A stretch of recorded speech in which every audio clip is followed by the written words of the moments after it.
ठीक है। हाइगेंस की तरंग सिद्धांत जो है वो अपने आप जो है, जो पहले से न्यूटन का कणिका मॉडल लाइटेड था, वो अपने आप उसको जो है गलत साबित कर दिया। ठीक है। और उनका जो तथ्य था, न्यूटन के कणिका मॉडल में जो कुछ भी तथ्य दिया गया, ठीक है, वो अपने आप में कंट्राडिक्शन क्रिएट कर रहा था, विरोधाभास क्रिएट कर रहा था। तो आगे चलकर इसको त्याग दिया गया। न्यूटन का जो कणिका मॉडल था अमान्य घोषित हुआ। तो हाइगेंस का तरंग सिद्धांत क्या है? कल थोड़ी सी चर्चा हमने इसके बारे में की थी कि हाइगेंस ने ही सबसे पहली बार ये बताया था कि प्रकाश एक तरंग है और यह तरंगों के रूप में ही संचरित होता है किसी माध्यम में। ठीक है। हालांकि इनको भी ये नहीं पता था कि विद्युत चुंबकीय तरंग है और विद्युत चुंबकीय तरंग को संचरित होने के लिए किसी माध्यम की जरूरत नहीं पड़ती। इस तथ्य के बारे में इनको जानकारी नहीं थी। अब चूंकि उस समय तक तो यह मिथ्या अवधारणा बनी हुई थी कि सभी तरंगों को संचरित होने के लिए किसी न किसी माध्यम की जरूरत पड़ती है, जैसा कि ध्वनि तरंग था। ठीक है।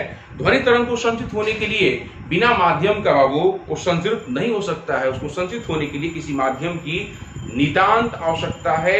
उसके बिना इसकी संचरण की कल्पना भी नहीं की जा सकती है ध्वनि के बारे में। ठीक है। तो लोग सभी तरंगों के बारे में ये कंफ्यूजन पाल कर रखे हुए थे। यहाँ तक न्यूटन साहब भी यही दिमाग में रखे हुए थे बात कि भाई प्रकाश तरंग नहीं हो सकता। यदि तरंग होता तो उसको बिना माध्यम का भी नहीं चल कर आ सकता था। ठीक है। निर्वात से होकर नहीं चल कर आ सकता था ये, है ना। इसको माध्यम की जरूरत है और बिना माध्यम का ही चल देता है। तो इस सवाल का जवाब देने के लिए मतलब हाइगेंस साहब तरंग तो माने प्रकाश को, लेकिन साथ ही साथ उन्होंने दिमाग में ये कल्पना भी की कि जरूर निर्वात में भी एक ईथर जैसा माध्यम होता है। समझो बात, जो समदैशिक होता है, मतलब सभी जगह समांगी होता है, समदैशिक होता है, सभी जगह बराबर रूप से जो है फैला हुआ है निर्वात में। एक माध्यम की कल्पना कर ली, ईथर जैसे माध्यम की कल्पना कर ली, और ये भी कहा उन्होंने अपने कल्पना के आधार पर, अपने अनुमान के आधार पर कि ये द्रव्यमानहीन होता होगा ईथर माध्यम, और साथ ही साथ इसका घनत्व बहुत कम। जब द्रव्यमान ही नहीं है तो घनत्व बहुत कम ही होगा, निश्चित रूप से बहुत कम, एवं प्रत्यास्था उच्च होती है। और इसी वजह से इस ईथर जैसे माध्यम से कोई भी चीज प्रवेश करके, प्रकाश भी प्रवेश करके जो है हमारे धरती पर पहुंच जाती है। ठीक है। तो उनकी अपनी ये कॉन्सेप्ट था, अपना सैद्धांतिक अवधारणा था। हम उसी के बारे में यहाँ पर अब चर्चा करेंगे, उसी को लिखवाने जा रहे हैं। तो हाइगेंस का तरंग सिद्धांत, तो पहला बात, इस सिद्धांत के अनुसार हमें यह ज्ञात है कि प्रकाश एक तरंग है, लेकिन ये अभी तक नहीं ज्ञात हुआ था हाइगेंस के द्वारा कि यह विद्युत चुंबकीय तरंग है। विद्युत चुंबकीय तरंग को प्रूफ करने वाला सबसे पहले वैज्ञानिक आपको जेम्स मैक्सवेल साहब थे, और उन्होंने बाद में इसको अपने गणितीय समीकरणों के आधार पर उन्होंने इसको प्रूफ कर दिया कि प्रकाश एक विद्युत चुंबकीय तरंग है। ठीक है। हम लोग पहले बुक का, फर्स्ट बुक का लास्ट चैप्टर विद्युत चुंबकीय तरंग में मैक्सवेल साहब से वहां भेंट करेंगे। मैक्सवेल ने ही इसको सबसे पहले प्रूफ किया था। ठीक है। हाइगेंस ने इस बात को जो है, विद्युत चुंबकीय तरंग की चूंकि अवधारणा नहीं थी उस समय, तो इसलिए इसके संचरित होने के लिए मान लिया कि हाँ भाई इसको भी माध्यम चाहिए। हाइगेंस ने स्पष्ट कहा था कि इसको भी चलने के लिए माध्यम चाहिए, और माध्यम क्या माना? निर्वात वगैरह जगह पर माध्यम माना ईथर को, और ईथर को कहा कि द्रव्यमानहीन है, भारहीन है, और इसका घनत्व बहुत कम होता है, साथ ही साथ इसकी प्रत्यास्था उच्च होती है, और इसलिए कोई भी चीज इससे भी जो है आसानी से पारगम्य हो सकती है, मतलब पार हो सकती है। क्लियर है? तो लिखिए, आप लिखना शुरू कीजिए। हाइगेंस का तरंग सिद्धांत को लिखिए, लैंग्वेज लिखिए बाबू। हाइगेंस के तरंग सिद्धांत के अनुसार, हाइगेंस के तरंग सिद्धांत के अनुसार, हाइगेंस के तरंग सिद्धांत के अनुसार प्रकाश, हाइगेंस के तरंग सिद्धांत के अनुसार प्रकाश एक तरंग है। प्रकाश एक तरंग है जो किसी भी माध्यम में, जो किसी भी माध्यम में तरंगों के रूप में ही तरंगों के रूप में ही संचरित होती है, तरंगों के रूप में ही संचरित होती है, संचरित होती है, संचित होती है। ठीक है। उन्होंने उन्होंने उन्होंने प्रकाश प्रकाश संचरण प्रकाश संचरण प्रकाश संचरण के लिए प्रकाश संचरण के लिए निर्वात इत्यादि में प्रकाश संचरण के लिए निर्वात इत्यादि में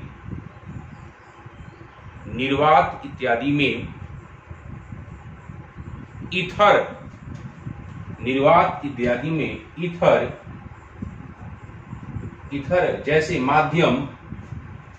जैसे माध्यम निर्वात इत्यादि में ईथर जैसे माध्यम की कल्पना की, ईथर जैसे माध्यम की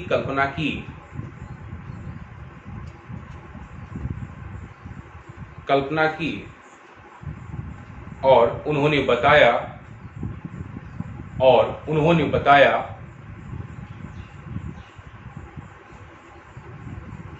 बताया कि यह ईथर माध्यम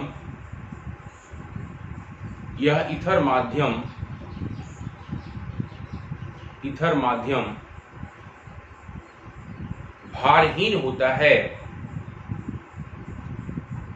यह ईथर माध्यम भारहीन होता है, यह ईथर माध्यम भारहीन होता है, यह ईथर माध्यम भारहीन होता है। ठीक है। साथ ही साथ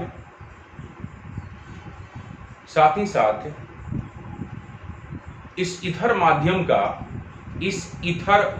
का साथ ही साथ इस ईथर माध्यम का घनत्व, इस ईथर माध्यम का घनत्व,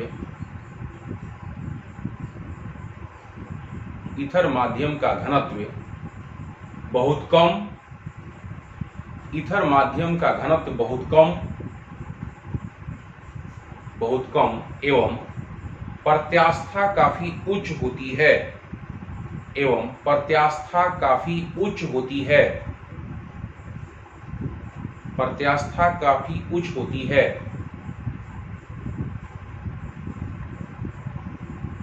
प्रत्यास्था काफी उच्च होती है। पढ़ी पाई। इस वजह से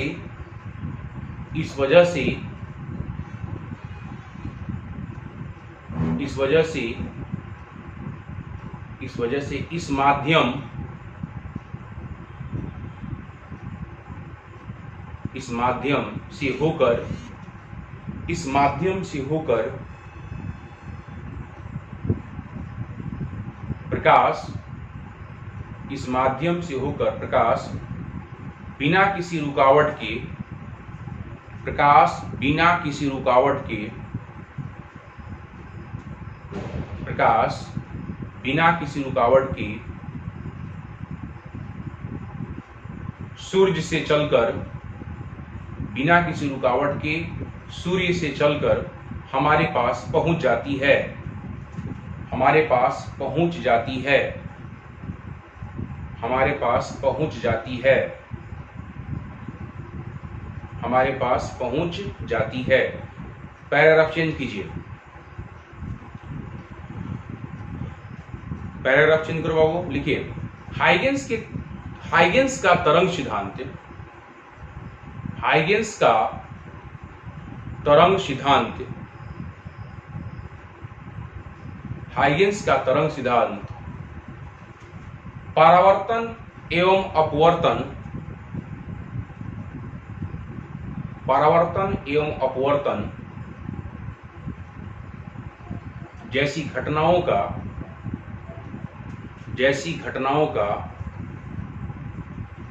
घटनाओं का आसानी से व्याख्या करता है। परावर्तन एवं अपवर्तन जैसी घटनाओं का आसानी से व्याख्या करता है, आसानी से व्याख्या करता है। साथ ही खड़ी पाई के बाद साथ ही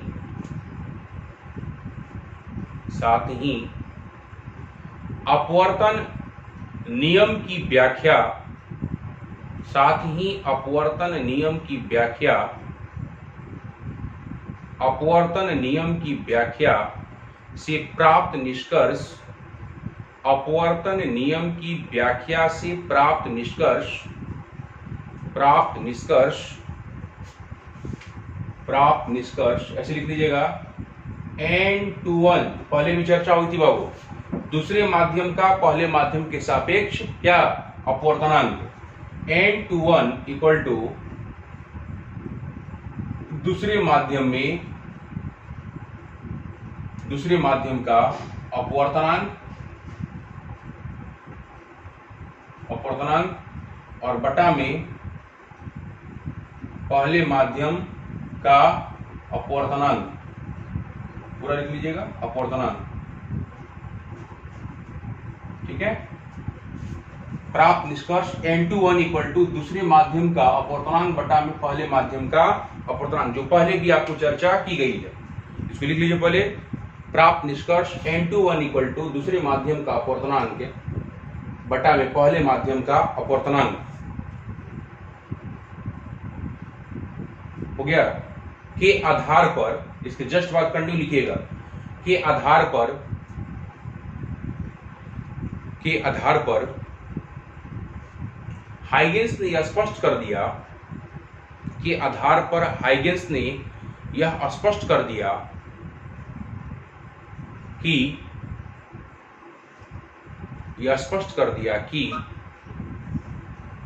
इसको लिखकर, के आधार पर हाइगेंस ने यह स्पष्ट कर दिया कि सघन माध्यम में प्रकाश की चाल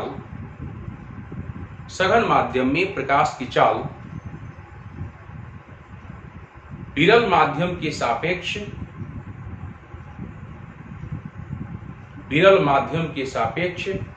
कम होती है, विरल माध्यम के सापेक्ष कम होती है। जो न्यूटन के कणिका मॉडल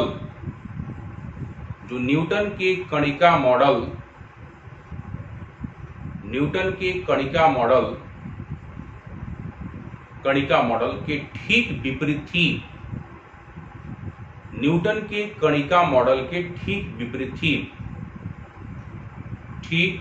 थी।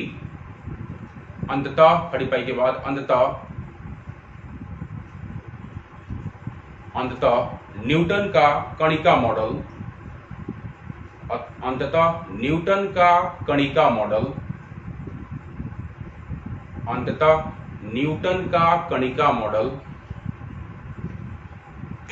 उसके बाद उसके बाद बोले हैं, लिखिए इस प्रकार, न्यूटन का कणिका मॉडल अमान्य घोषित हुआ। इस प्रकार न्यूटन का कणिका मॉडल अमान्य घोषित हुआ, न्यूटन का कणिका मॉडल अमान्य घोषित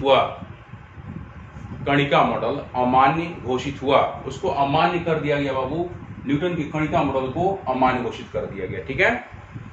तो अब इस समझ में दिमाग में आया होगा बात कि हाइगेंस का तरंग सिद्धांत सही था बिल्कुल, ठीक है। आगे अभी और इन्होंने काम किया था, ठीक है, तरंगाग्र वगैरह पे सब काम किया था अभी, लेकिन हम लोग आगे देखेंगे जो 12th एग्जाम में आपको पूछता है हमेशा कि हाइगेंस का द्वितीयक तरंगिका का सिद्धांत क्या है, समझे बात। हम लोग आगे चर्चा करेंगे, लेकिन सबसे पहले हमें देखना पड़ेगा तरंगाग्र। लिखिए तरंगाग्र, हेडिंग दीजिए, लिखिए तरंगाग्र। नेक्स्ट, इसी तरंगाग्र पर बेस्ड था उनका द्वितीयक तरंगिका के सिद्धांत तरंगाग्र, ठीक है। इसको इंग्लिश में बोलते हैं वेव फ्रंट वेव फ्रंट कहा जाता है इंग्लिश में, तरंगाग्र को समझते हैं। इसका संधि विच्छेद करो तो बाबू क्या मिलेगा आपको, संधि विच्छेद। देखिए तो तरंगाग्र का संधि विच्छेद क्या है, तरंग प्लस अग्र, तरंग प्लस, बोलो आवाज जा रही है मेरी, आवाज जा रही है मेरी, बोलिए। हाँ हाँ देखिए तरंगाग्र को समझते हैं हम लोग, ध्यान से समझिए। इसका लिखा हुआ है तरंग प्लस अग्र, मतलब तरंग यदि संचरित हो रहा है बाबू तो उसके आगे आगे बात करना है, आगे में बात करना है, पीछे में नहीं, आगे बात कर रहा है, ठीक है। तरंग संचित हो रहा है, तरंग संचरण की दिशा में, ठीक है। ये अग्र की जो बात की जा रही है, ऑडियो बंद रखिएगा, अग्र की जो बात की जा रही है तो इसका मतलब ये होता है बाबू कि आगे में एक ऐसे पृष्ठ की कल्पना करना है आपको। जब तरंग संचित होता है तो तरंग संचित कैसे हो रहा है बाबू, माध्यम के कणों के कंपन के अनुसार, ठीक है, माध्यम के कणों के कंपन के अनुसार। माध्यम की यहां बात हो रही है, जब तरंग संचित होता है किसी माध्यम में तो माध्यम के कण किसी पृष्ठ पर यदि उसके संचरण की दिशा में एक ऐसे पृष्ठ की कल्पना की जाए, जैसे हम आपको बता रहे हैं, ये देखिए ध्यान से, ये हमारे पास मान लीजिए बाबू एक पेपर है, ठीक है। तरंग ऐसे संचित हो रहा है, तरंग संचित हो रहा है तो आगे में इसके रास्ते में ही जो है एक ऐसे पृष्ठ की कल्पना कीजिए, एक ऐसा पृष्ठ लेना है आपको जिसमें माध्यम के सभी कण, माध्यम के सभी कण, इस पर जो स्थित जितने भी कण हैं, माध्यम के कण हैं, वो सभी समान कला में जो है कंपन करें। एक ऐसा पृष्ठ, तरंगाग्र एक काल्पनिक पृष्ठ है, दिमाग में रखिएगा। तरंगाग्र क्या है, नया वर्ड है आपको, तो घबराइएगा मत, इससे दिमाग में एडजस्ट कर लीजिए अभी से, इस पर बहुत काम होगा कि तरंगाग्र क्या है बाबू, एक काल्पनिक पृष्ठ है। कहां का काल्पनिक पृष्ठ है, जो तरंग संचरण की दिशा में कल्पना किया गया एक पृष्ठ है, समझे बात। तरंग संचरण की दिशा में कल्पना किया गया पृष्ठ है जिस पर मौजूद माध्यम के सभी कण समान कला में, कला भी एक नया वर्ड आ रहा है, कला आगे मैं चर्चा करूंगा इसका विशेष, कला का संबंध जस्ट लाइक क्या है वो देखिए, कला का यहाँ पर समान कला का मतलब क्या हुआ। यदि मान लीजिए यहाँ लाइन से सभी कण हैं, ठीक, ये जो है कंपन करना शुरू किया ऊपर नीचे, तो साथ साथ ये भी कर रहा है ऊपर नीचे, साथ साथ ऊपर नीचे, ऊपर नीचे, ऊपर नीचे, ठीक है। ये सब जो है बाबू कहलाएंगे कि समान कला में ये कंपन कर रहे हैं, ठीक है। साथ साथ यदि कंपन कर रहे हैं एक साथ ऐसे, उनके बीच कोई कला का अंतर नहीं है, कोण का अंतर नहीं है, तो हम लोग कहेंगे कि दोनों सभी कण समान कला में, कला का संबंध कोण के साथ है, एंगल के साथ। हम आगे उसके बारे में चर्चा करेंगे, ठीक है। यहाँ पर देखो बाबू, ये सभी यदि एक साथ कंपन करें इस तरह से एक साथ, उसको बोलेंगे कि सभी कण समान कला में कंपन कर रहे हैं। इस जो काल्पनिक पृष्ठ है, इसी पृष्ठ को बोलते हैं तरंगाग्र कहा जाता है। क्या कहते हैं, तरंगाग्र। अच्छा अब सुनिए, आप लोग तालाब वगैरह में या नदी का जो पानी वगैरह होता है, ठीक है, तो वहां पर क्या करते हैं बाबू, कोई पत्थर या कोई कंकड़ फेंकते हैं और ध्यान से आप देखिएगा वो पानी या फिर नदी का जो पानी है, तालाब का पानी जो है, वो कंपन करना शुरू करता है। और कैसे कंपन करता है, ऊपर नीचे कंपन करता है। उसमें आप एक कोई हल्की चीज फेंक दीजिएगा, कागज को फेंक दीजिए, चाहे कोई पक्षी का जो पंख है वहां फेंक दीजिए, या कागज का नाव बना के वहां रख दीजिए, तो नवो जो है ऊपर नीचे कंपन करेगा, समझे बात। वहां पे जो तरंग उत्पन्न होता है उसका नाम है अनुप्रस्थ तरंग, ठीक है। तो उसको दिमाग में पिक्चर बनाइए कि वो कंपन कर रहा है इस तरह से, ठीक है। माध्यम के कण वहां पे ऐसे कंपन करते हैं और तरंग ऐसे संचित होता है, ठीक है। तरंग का संचरण ऐसे होता है बाबू, जबकि माध्यम के कण का जो कंपन है ऐसे होता है। मतलब माध्यम का कण आगे नहीं बढ़ता, बल्कि एक ऊर्जा तरंग के रूप में आगे बढ़ती है, जो देखते होंगे आप गोल गोल उर्मियों के रूप में लास्ट तक एकदम किनारे पर, छोर पर एकदम पहुंचता है, ठीक है। सिरे पर देखे होंगे आप तालाब के किनारे पर वो गोल गोल उर्मियों के रूप में पहुंचता है, वो है आपको तरंग, एक ऊर्जा है, ठीक है। लेकिन माध्यम के कण आगे नहीं बढ़ते, माध्यम के कण वहीं पर ऊपर नीचे कंपन करते हैं, ठीक है। तो इसमें क्या कहा गया है, तरंगाग्र की परिभाषा हम लिखवाने जा रहे हैं, पर एक बार फिर से मैं रिपीट कर रहा हूं, समझा रहा हूं कि तरंगाग्र को दिमाग में पिक्चर बना लीजिए कि ये जो कंपन हो रहा है ना बाबू, माध्यम के कण जो कंपन कर रहे हैं ऊपर नीचे इस तरह से, और ये तरंग का जो संचरण हो रहा है, तो तरंग संचरण की दिशा में ही एक कल्पित जो है पृष्ठ है। ये कल्पित मतलब कल्पना किया गया पृष्ठ, एक पृष्ठ भेटाया, ठीक है। इस एक पृष्ठ की कल्पना की जा रही है, ऐसे पृष्ठ की कल्पना की जा रही है जिस पर जितने भी माध्यम के जो कण इसमें मौजूद हैं वो सभी समान कला में कंपन करें, ठीक है। आप पढ़िएगा, तरंग जो है वो वेव जो है दो तरह का होता है। तरंग आप डिटेल पढ़िएगा तो एक तरंग होता है अनुदैर्घ्य तरंग, दूसरा होता है अनुप्रस्थ तरंग। और दोनों तरंग में, तरंग संचरण में क्या होता है, माध्यम के कण ही कंपन करते हैं। माध्यम के कण जब तक कंपन नहीं करेंगे तब तक तरंग उत्पन्न नहीं होता। समझे बात? ऊर्जा जो है आगे नहीं बढ़ती। जैसे हम यदि बात करें कि हम जो कुछ भी बोल रहे हैं आपकी कानों तक यदि पहुंचती है बाबू, तो कैसे पहुंचती है? हमारे मुंह से, देखिए पहले यहाँ पे वाइब्रेशन होता है, इसको धर के किसी को दबा दीजिएगा ना, यहाँ पे इसको जोर से दबा दीजिएगा तो आवाज भी निकलना बंद हो जाएगा। इसका यहाँ पर बोलते समय आप खुद महसूस कीजिएगा, छू कर हाथ रख के देखिएगा कि खुद वाइब्रेट करता है, कंपन करता है, तभी ये आवाज बाहर निकल पाती है। बिना कंपन का जो है ध्वनि उत्पन्न नहीं होता, तरंग उत्पन्न यहाँ पे नहीं होगा। यहाँ पे जो उत्पन्न हो रहा है बाबू, इसकी वाइब्रेशन से, ठीक है, यहाँ पर वाइब्रेशन क्रिएट होता है, तब जाके ये आपको बाहर निकलती है। और बाहर निकलने के बाद आप, ऐसा नहीं है कि बीच में यदि माध्यम नहीं होता तो ये मेरी आवाज आपकी कानों तक नहीं पहुंचती। अब क्या होता है बाबू, जैसी ये ध्वनि निकलती है बाहर, तो आप देखे होंगे बोलते समय, देखिएगा यहाँ पर वायु बड़ा तेज गति से निकलती है, वायु जो है तेज गति से निकलती है। जब ये निकला यहाँ बाहर तो क्या करता है, यहाँ पर पास में जो बाहर में जो वायु के जो कण हैं उस पर पहले धक्का देता है, ठीक है। जब धक्का देगा तो कंपन करना शुरू कर देता है, वो भी माध्यम का है, माध्यम का कण है, तो कंपन करना शुरू किया तो एनर्जी जो है, यहाँ से जो ध्वनि निकली थी एनर्जी ग्रुप में, तरंग ग्रुप में, वो बाहर निकली, उसमें ट्रांसफर हुआ। वो जो निकल रहा था बाबू उसमें एनर्जी था, वो एनर्जी ट्रांसफर किया, माध्यम के कण ही जो है बाबू ये वो कंपन किया। एक वो कंपन कर रहा है, यहाँ का कण कंपन कर रहा है, बगल वाला भी कंपन अपने हिलेगा तो दूसरे ऐसे से हिलना शुरू किया, तो बगल वाला को भी हिलाएगा, ठीक है, इधर वाला को भी हिलाएगा, इधर को भी हिला रहा है। तो अब जो है बाबू ये जो है अपना एनर्जी जो उसको मिला था ध्वनि के माध्यम से या तरंग के माध्यम से या ऊर्जा के माध्यम से, ये बगल वाला को ट्रांसफर किया, ये बगल वाला फिर हिलना शुरू, ये भी हिलना शुरू कर दिया, एनर्जी इसको मिला। जैसे ये कंपन करेगा, स्वाभाविक सी बात है कि बगल वाला भी कंपन करेगा, जब वो कंपन किया वो अपने बगल वाला कंपन करेगा।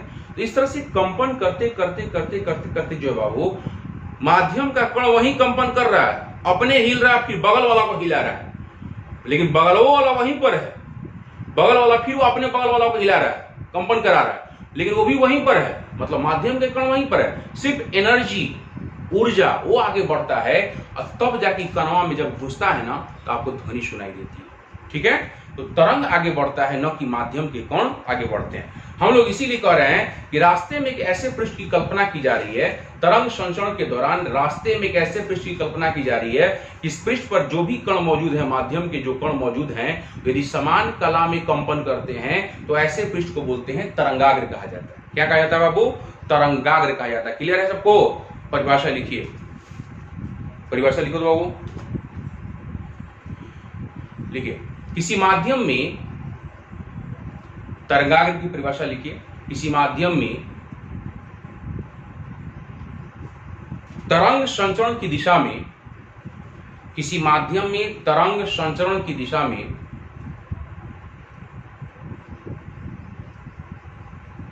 तरंग संचरण की दिशा में कल्पित मतलब कल्पना किया गया, कल्पना किया हुआ कल्पित ऐसा पृष्ठ, कल्पित मतलब कल्पना किया हुआ, ऐसा पृष्ठ, कल्पित ऐसा पृष्ठ जिस पर माध्यम के सभी कण,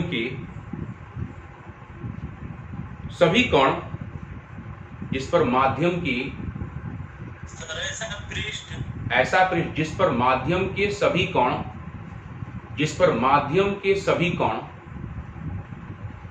जिस पर माध्यम के सभी कण समान कला में, माध्यम के सभी पृष्ठ, माध्यम के सभी कण लिखिएगा, माध्यम के सभी कण समान कला में, समान कला, इसको सिंगल नोट में बंद कर दीजिएगा। समान कला में, समान कला में, समान कला में ऐसा जिस पर माध्यम के सभी कण समान कला में, समान कला में कंपन करते हों, कंपन करते हों, समान कला में, समान कला में कंपन करते हों, समान कला में कंपन करते हों, माध्यम के सभी कण समान कला में कंपन करते हों, कमा दीजिए, तरंगाग्र कहलाता है, तरंगाग्र कहलाता है, तरंगाग्र कहलाता है, तरंगाग्र कहलाता है। पैराग्राफ चेंज कीजिए, उसी में लिखिए, किसी तरंगाग्र पृष्ठ, सर समान कला क्या है? पहले ही बोला गया है कि आगे चर्चा होगी इसके बारे में। मैंने सिर्फ यहाँ पे यही समझाया, आपको रिपीट किया हूं मैं। देखिए आगे फिर चर्चा होगी इसके बारे में, विस्तृत चर्चा। अभी जितना बता रहे हैं सुनिए। समान कला का यहाँ मतलब ये हुआ कि यदि माध्यम के यहाँ पर सभी कण मौजूद हैं तो सभी जो है बाबू जब कंपन करना शुरू करेगा तो ये कंपन कैसे करेगा, ऐसे ऊपर नीचे से कंपन कर रहा है, ठीक। तो ये वाला भी कण जो है बाबू वो ऐसे कंपन करे, ये साथ साथ कंपन करे, साथ साथ सब कंपन करे, एक ही साथ सब कंपन करे, ऊपर जा रहा तो ये भी ऊपर, नीचे जा रहा तो ये भी नीचे। तो एक साथ जब कंपन करता है तो इसका नाम दिया जाता है समान कला, ठीक है। लेकिन आगे मैं बताऊंगा कि कला जो है, कला का संबंध वास्तव में एंगल से है ना। विस्तृत चर्चा आगे होगी, ठीक है। व्यतिकरण अभी शुरू होने दीजिए पहले, उसी समय में बताऊंगा आपको, ठीक है। तो ये समान कला में कंपन करते हो क्या कहलाता है, तरंगाग्र कहलाता है। पैराग्राफ चेंज करवाए थे बाबू, लिखिए, किसी तरंगाग्र पृष्ठ, किसी तरंगाग्र पृष्ठ पर, तरंगाग्र पृष्ठ पर खींचा गया लंब, खींचा गया अभिलंब भी लिख सकते हैं, खींचा गया अभिलंब, खींचा गया अभिलंब, खींचा गया अभिलंब तरंग संचरण की दिशा को, तरंग संचरण की दिशा को, तरंग संचरण की दिशा को सूचित करता है, तरंग संचरण की दिशा को सूचित करता है, तरंग संचरण की दिशा को सूचित करता है। अब खुद बताओ बाबू, मैंने अभी आपको बताया था कि तरंग संचरण की दिशा में आपको बात करना है। तरंग संचरण की दिशा में तरंग ऐसे संचित होता है और जो पृष्ठ की हम जो कल्पना करते हैं बिल्कुल इसके लंबवत है, आपको देखिए आप परपेंडिकुलर है। तो बताइए इस पर यदि हम लंब डाल दें, परपेंडिकुलर डाल दें, मतलब लंब अभिलंब, लंब डालेंगे बाबू तो ये किसको बताएगा। मान लीजिए हम ये लंब डाल रहे हैं, ठीक है, ठीक, परपेंडिकुलर डाल रहे हैं, तो ये लंब जो डाले ये किसको बता रहा है, तरंग संचरण की दिशा को बता रहा है ना। इस पर जो भी लंब हम डालेंगे बाबू ये किसको बताएगा, इसी दिशा में तरंग जा ही रहा था, हमने पृष्ठ की कल्पना किया। तो बताइए इस पर जो भी लंब आप डालिएगा वो किसको बताएगा, तरंग संचरण की दिशा को बताएगा। क्लियर है। इस पर डाला गया कोई भी लंब जो होगा तरंग संचरण की दिशा को ही बताएगा। तरंग संचरण, तरंग इधर ही संचित हो रहा था इसी दिशा में, और इसमें एक पृष्ठ की कल्पना कर लिया गया।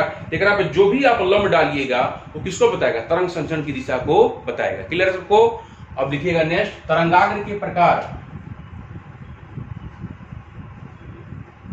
तरंगाग्र के प्रकार, तरंगाग्र के प्रकार। नेक्स्ट लिखिएगा तरंगाग्र के प्रकार, तरंगाग्र के प्रकार।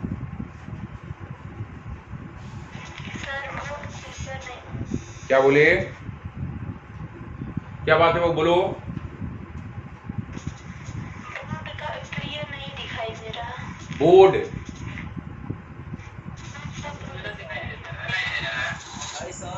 जिनका नेटवर्क इशू है बाबू फिर से कनेक्ट हो जाइए।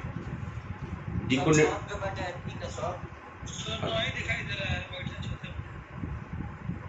अब बाकी लोगों को दिखाई दे रहा है ना बाबू।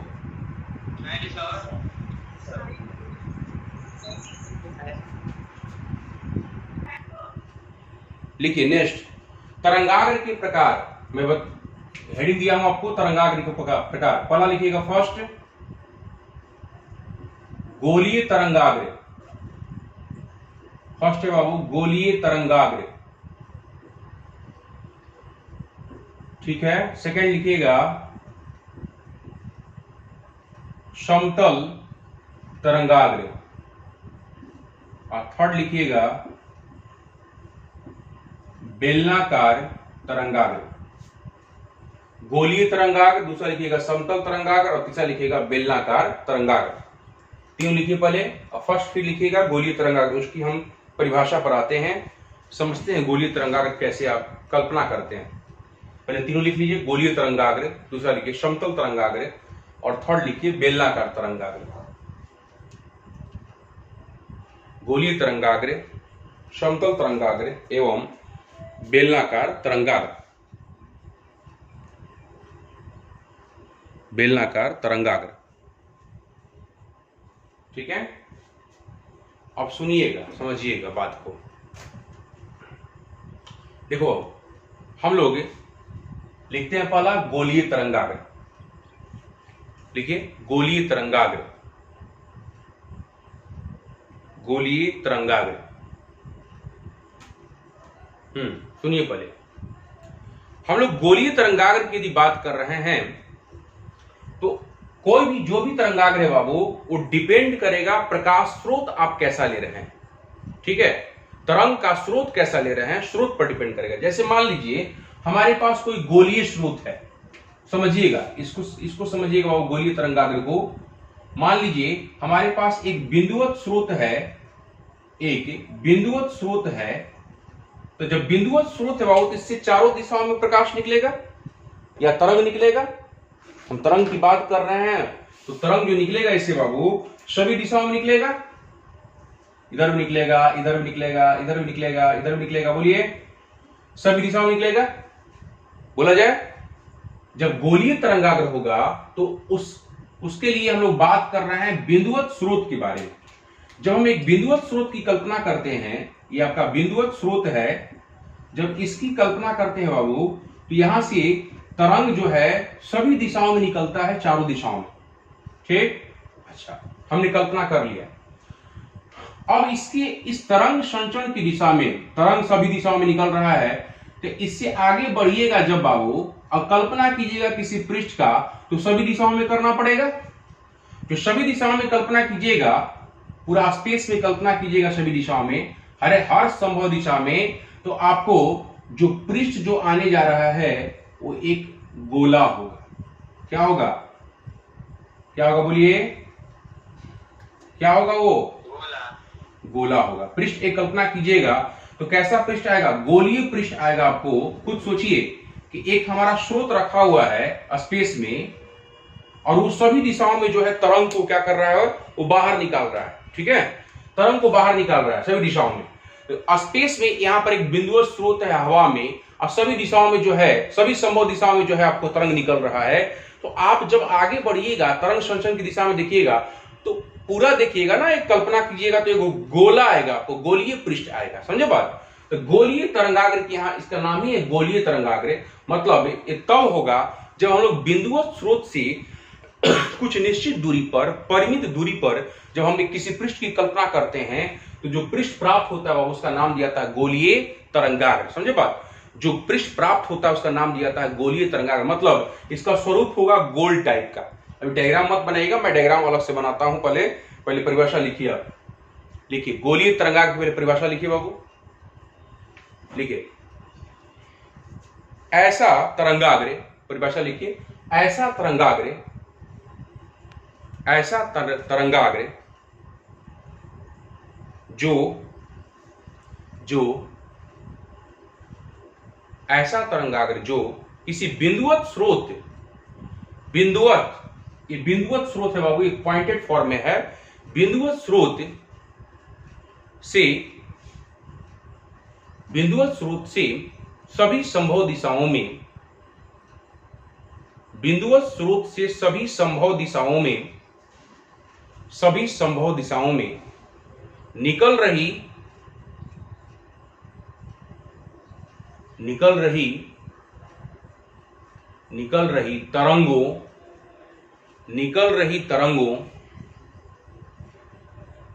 निकल रही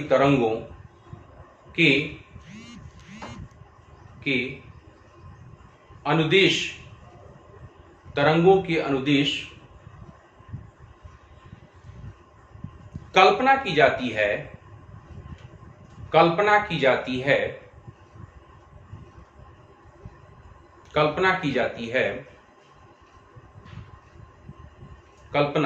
जाती है कॉमा दीजिए, गोलीय तरंगाग्र कहलाता है। गोलीय तरंगाग्र कहलाता है। गोलीय तरंगाग्र कहलाता है। गोलीय तरंगाग्र कहलाता है। जस्ट पैराग्राफ से लिखिए, जस्ट नीचे से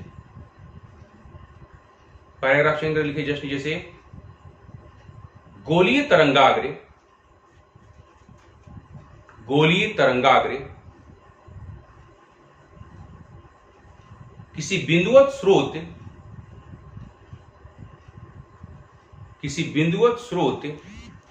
से परिमित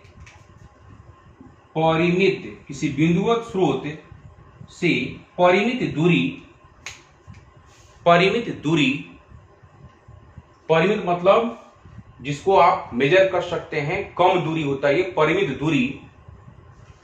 दूरी पर प्राप्त होता है। परिमित दूरी पर प्राप्त होता है। परिमित दूरी पर प्राप्त होता है। परिमित दूरी पर प्राप्त होता है। लिख लिए बाबू, परिमित दूरी पर प्राप्त होता है।